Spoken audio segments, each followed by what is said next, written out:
All right, so are you ready to like really dig into the ending of Barbarian? Oh, yeah. Because I gotta say, this movie, like, it really stuck with me. It's one of I those. mean, who would have thought a double booked Airbnb, Oh, could lead to right. so much craziness? You got the creepy basement, the hidden tunnels, and then like all the characters were so complex. Yeah, and You've got yeah, Tess, who's just trying to like, yeah, nail this job interview.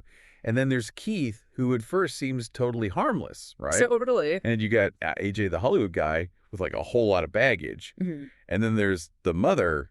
I mean, she's like straight out of a nightmare, but her story Right. is so much more than just like monster, Yeah. you know? Yeah, it's like the movie starts out with these classic horror tropes, like you said, the creepy house, the strange noises, but then it takes all these unexpected turns. Jeff, It you did. becomes the study of not just fear, but like the things that drive people to do really horrible things. I know it's like you start off thinking it's a haunted house story, and then it's all about survival. Yes. Right. But then it turns into this commentary on like the effects of abuse and how society just kind of like looks the other way sometimes. Yeah, and even though it's scary, like the movie makes you think about how monsters aren't just born, Right. they're created. And that brings us to Tess. She's our final girl, the one who survives. Mm-hmm. But she's not just running around screaming.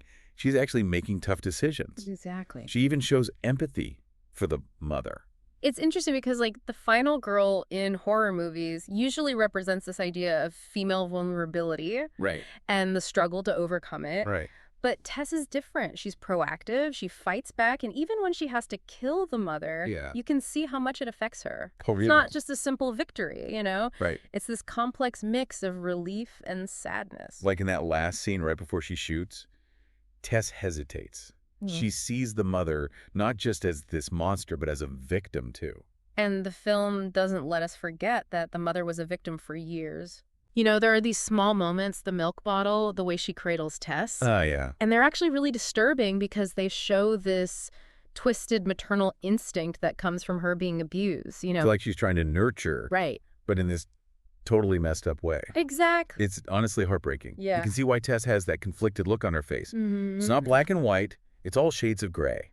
The film actually touches on something psychologists call traumatic bonding, Oh, wow. where victims in these really extreme situations, they develop this complex relationship with their abusers. Right. They even feel a sense of loyalty or dependence. Oh, wow. It's a survival mechanism, but it can have lasting effects on the victim's, mental and emotional state. So it's not just a movie thing. It's like a real phenomenon. It is. That makes it even more disturbing Right. and adds another layer to the mother's character. Exactly. It helps us understand the complexities of trauma and how it can manifest in really unpredictable ways. Okay, so we talked about Tess and the mother, but what about AJ? Oh, yeah. He goes from seeming like a typical Hollywood jerk to revealing some pretty dark stuff, Right. like that Me Too incident he just casually mentions. He's almost like a parallel to the captor the mother's abuser. Oh, interesting. They both represent this exploitation of power harming others for personal gain. Yeah. And in a way, AJ's downfall is a direct result of that mentality. You know, he's so focused on saving himself that he pushes Tess off the water tower, Oh, my God. which shows how little he cares about anyone else. And that ultimately leads to the mother killing him. Right. It's like in her twisted mind, she sees AJ as a threat to her baby, Mm-hmm. which in a really messed up way, Tess has become. It's a tragic irony, right? It is. AJ embodies the very cycle of abuse he's a victim of, and in the end, it destroys him. Wow. He thinks he's smarter, that he can manipulate his way out, but the film shows us that these actions have very real consequences, and often brutal ones. And it's interesting because his death, it doesn't feel like a victory. No. It's more like this unsettling reminder that guys like him, guys who hurt women without a second thought, Yeah. they exist everywhere. Exactly. It reinforces the idea that the film isn't just about one monster in a basement, Right. It's about the potential for monstrous behavior that exists within individuals and within systems. It's a really disturbing thought. It is. And speaking of disturbing, what about the captor? Oh, yeah. His suicide in the basement is so ambiguous. Mm-hmm. Did he feel guilty? Was he afraid of getting caught? The film leaves it open to interpretation, Right. which is even more chilling. Remember what Andre, the guy who knew about the history of the neighborhood, said? Oh, yeah. The mother was forced to have babies, but we never see them. Oh, right. So what happened to those children? It's terrifying. It raises all sorts of questions about the extent of the captor's cruelty. It's like even in death, he leaves this trail of unanswered questions and unspoken horrors. Yeah, and his death, while it brings a sense of relief, it doesn't feel like true justice. No, it doesn't. It doesn't erase the suffering he inflicted. Right. It's not a neat and tidy ending. No. It's more like this heavyweight that just hangs there, reminding you that the consequences of evil can linger long after the person is gone. Yeah. And then there's that final shot of Tess walking away. Right. It seems hopeful, but you have to wonder, can she really escape what happened down there? That's the question that lingers, isn't it? It makes you think about the lasting effects of trauma. Can you ever truly move on from something that horrific? Right. Or will it always be a part of you? Heavy stuff. Yeah. I think we need to take a breather before diving into those deeper questions. Agreed. Perhaps we can explore the film's use of humor and social commentary in the next part. Oh, that's a good idea. It offers an interesting counterpoint to all the darkness we've been talking about. Sounds like a plan. So we talked about all the heavy stuff. The characters, the abuse, the questions that just linger. Right. But you know what else Barbarian does really well? What's that? It uses humor. And it's not just like random funny moments. It's this dark, almost uncomfortable humor that makes the whole thing even creepier. Yeah, you're right. The humor acts like a pressure valve, know. It releases the tension for a bit before ratcheting it up again. Like when AJ's trying to measure the basement, he keeps hitting his head on the ceiling. Yeah. It's funny, but also you just know something bad is about to happen. That's the brilliance of it, that humor doesn't take away from the horror. Right. It actually enhances it. It does. It creates this really unsettling feeling because you're laughing at something that is deeply disturbing. And it's not just the humor that adds another layer to the movie Barbarian. Also has a lot to say about society. Oh, yeah, definitely. Like the neighborhood where the Airbnb is located, it's so run down. There are abandoned houses everywhere. Yeah. It feels like a place where bad things can happen, and nobody would even notice. The film is subtly critiquing the way we as a society often overlook or ignore these signs of trouble, Yeah, especially in marginalized communities. it's true. Think about how the police dismiss Tess's concerns. Right. They don't take her seriously because she's a young Black woman in a bad neighborhood. Yeah. It reflects these real-world biases and systemic issues that contribute to these cycles of violence. It's like the film is saying that the real monsters aren't just the individuals, but also the systems that allow them to thrive. Yeah. It's pretty thought-provoking. It definitely challenges us to look beyond the surface, Yeah. and consider the broader context of these horrific events. Right. The film suggests that these acts of violence aren't isolated incidents, but they're often rooted in deeper societal issues, like poverty, neglect, and prejudice. Speaking of provoking thoughts, I have to give props to the director, Zach Kreger. Oh, yeah, he's great. The way he builds suspense, the camera angles, the music. Yeah. It all works together to create this incredibly creepy atmosphere. He really understands the horror genre, He does. The pacing of the film is masterful. There are these moments of quiet dread and then Yes. sudden bursts of violence, Yeah. which keeps you constantly guessing Totally. what's going to happen next. It's like he's playing with our expectations and then subverting them at every turn. There's this one scene that really stuck with me. Which one? Remember when Tess first goes down into the basement? Oh, yeah. It's dark, the camera's all shaky, and you hear these strange sounds. I mean, it's pure nightmare fuel. Absolutely. Yeah. That scene is like a masterclass in building tension. It is. The lack of visibility, the Right. disorienting camera work, the unsettling sound design, they all combine to create this visceral sense of fear and claustrophobia. And then there's that one jump scare in the tunnel. Oh, yeah. I practically leaped out of my seat. I know, me too. But even though it startled me, it felt earned, not like a cheap trick. Exactly. Kreger uses jump scares sparingly. Yeah. And when he does use them, they're strategically placed to Wow. maximize their impact. It's not about gratuitous shocks. No. It's about building this sustained sense of dread and then releasing it in a way that feels both surprising and inevitable.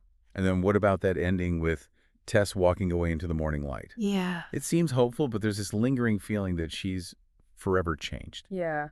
It's a powerful image that really captures the film's ambiguity. It does. We're left wondering, can she really escape the trauma? Right. Or will it always be a part of her life? Yeah. It's a question that resonates with anyone who has experienced trauma, I think. Big or small. Yeah. I think that's what makes Barbarian so effective. Mm. It stays with you long after you've seen it.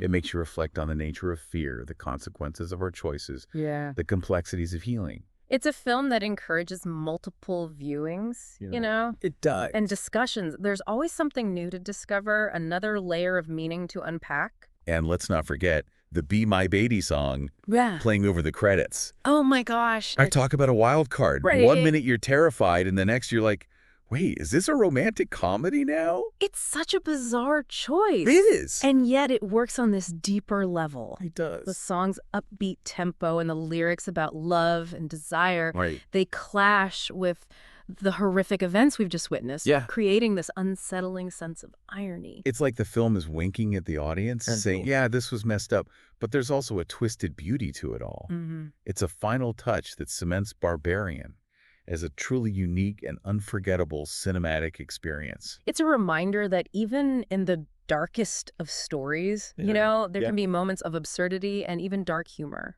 So we've covered a lot of ground here. The characters, the themes, the filmmaking, the ending. Mm-hmm. But ultimately, Barbarian is a film that defies easy categorization. It is. It's a horror movie, a social commentary, a character study, Right. and a meditation on trauma and resilience all rolled into one. Wow. It's a film that sticks with you and makes you think about the world in a different way. So we've really gone deep with Barbarian, huh? We have. From all those crazy plot twists to those like thought-provoking themes, what stands out to you like the most impactful part of the whole movie?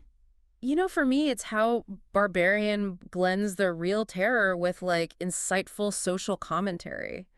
It's not just jump scares and gore. Right. It's about exploring that darkness that exists inside people and within society itself. You know what I mean? I know. It really makes you think about safety and trust in a whole new way. Yeah. And it forces you to like face these uncomfortable truths about the world. Yeah. It's not just a monster movie. It makes you think about the monsters that we create both literally and like metaphorically. Right. And it's still a super effective horror film. It is. I was on the edge of my seat the entire time. It really is a testament to the filmmaker's skill, you Yes, know? it is. Balancing all those elements so well, the film manages to be terrifying and thought-provoking, Yeah. which is hard to do, It is. and it does it without, like, hitting you over the head with a message. It's more subtle. Yeah, it's like planting seeds in your mind. Exactly. That just keep growing after the movie ends. And those seeds can lead to some really interesting conversations. Oh, yeah, for sure. It makes you think about personal responsibility, Mm. the cycle of abuse, Mm. and society's role in all of it. Absolutely. You know, it challenges us to look deeper and see the root causes of these horrific events. It does. And I think that's what makes Barbarian so powerful. Mm. It's not just entertainment. It's a catalyst for like reflection and discussion. Exactly. It sticks with you and makes you question your own beliefs and like the world around you. It's a film that demands attention, you know? Yeah. Not just for the scares, but for the ideas. It challenges our ideas about good and evil Right. and makes us confront the uncomfortable reality that the line between victim and perpetrator can be blurry. It's not a simple story with easy answers. No, it's not. It's a complex look at human nature, both the darkness and the potential for resilience. And it leaves you with way more questions than answers, which I think is a good thing. I agree. It encourages us to keep thinking, keep questioning, and keep searching for those answers. And maybe in the process, we learn something about ourselves. So if you're looking for a horror movie that'll challenge you, scare you, and make you think Barbarian is definitely worth watching, just be prepared to have some like deep conversations afterwards. Oh, yeah. And then maybe sleep with the lights on for a few nights. As you're processing the film, I'd encourage you to consider this. How does Barbarian challenge our usual ideas about good and evil in horror movies? Ooh, it's a good one. Is there ever really a clear line between victim and perpetrator? Or are we all capable of monstrous acts under the right circumstances? That's a great question to ponder. I know I'll be thinking about that for a while. I will too. But hey, at least we can laugh about that Be My Baby ending, right? So the film's way of saying, don't take things too seriously, even after all the crazy stuff you just saw. A little bit of dark humor to lighten the mood. Exactly. Well, that wraps up our deep dive into Barbarian. We hope you enjoyed exploring it with us. Until next time, keep watching, keep thinking, and maybe keep a closer eye on those Airbnb reviews.